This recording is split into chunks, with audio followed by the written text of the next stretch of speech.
As many bangers were released in 2022, there were also some letdowns. Here's a list of films that I found disappointing. Now, I'd like to note that I don't hate most of these films. I actually like 10 through 9, and only find 8 through 4 just average. The only films I don't like are in the top 3. And as you've figured out, this is just my opinion, and if you like any of these movies, that's great. With that being said, on to the list. Number 10. Randy Rhodes' Reflections of a Guitar Icon. I put this documentary so low because, for the most part, it was alright. It showed how big of an influence Randy was, and felt like it was celebrating his legacy, but it focused too much on Randy's Quiet Riot days and barely went into his time with Ozzy Osbourne. Plus, it was not on the same level as documentaries like Dio Dreamers Never Die, Sirens, and Moon Age Daydream. Number 9. Whitney Houston, I Wanna Dance with Somebody. This is another film I just found okay. I liked how the film was a celebration of Whitney Houston, and that while respectful to her legacy, it was not afraid to dive into her drug addiction and darker side. But this movie had a lot to be desired.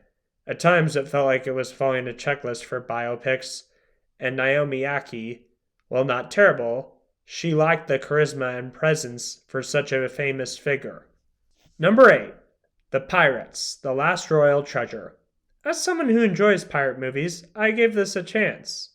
Credit is due, it was cool to see an Easter take on the pirate genre.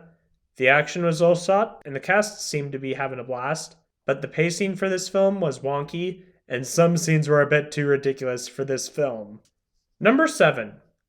Restless. Now, I haven't seen A Hard Day, the film that this is a remake of, or the other remakes, but I'm sure it's better than this film.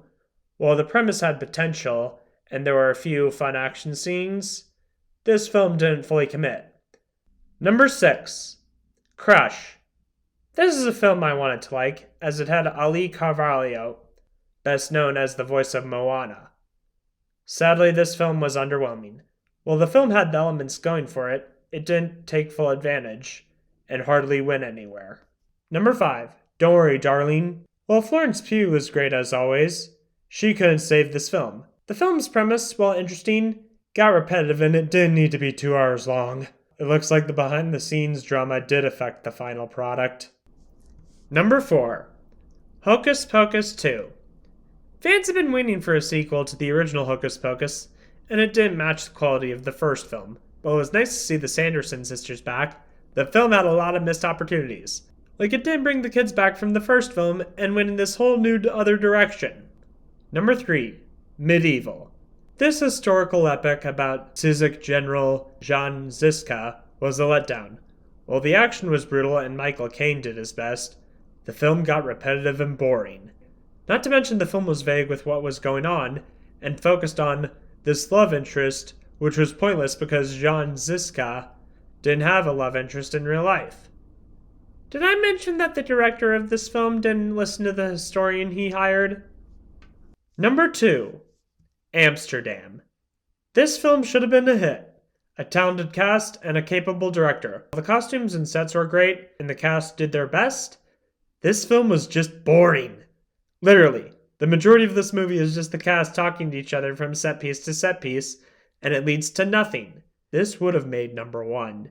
But there is a film I found more disappointing than this. And that film is number 1. Halloween Ends. It hurts putting this film at the top spot here. Now, I actually liked the previous film, Halloween Kills. Sure, it had its issues, but I thought it was alright. The same can't be said for Halloween Ends. This film should have been an epic conclusion to the Halloween series, but instead was boring, the kills were underwhelming, and the climax felt unearned. But at least Michael Myers won't come back. So those are my top 10 disappointing movies of 2022. What films left you disappointed? Feel free to share them in the comments down below. The next list will be fun, as I will be talking about the top 10 movies of 2022 I liked that everyone else hated. See you then! Thank you so much for watching. Like this video if you really enjoyed it, share, and subscribe.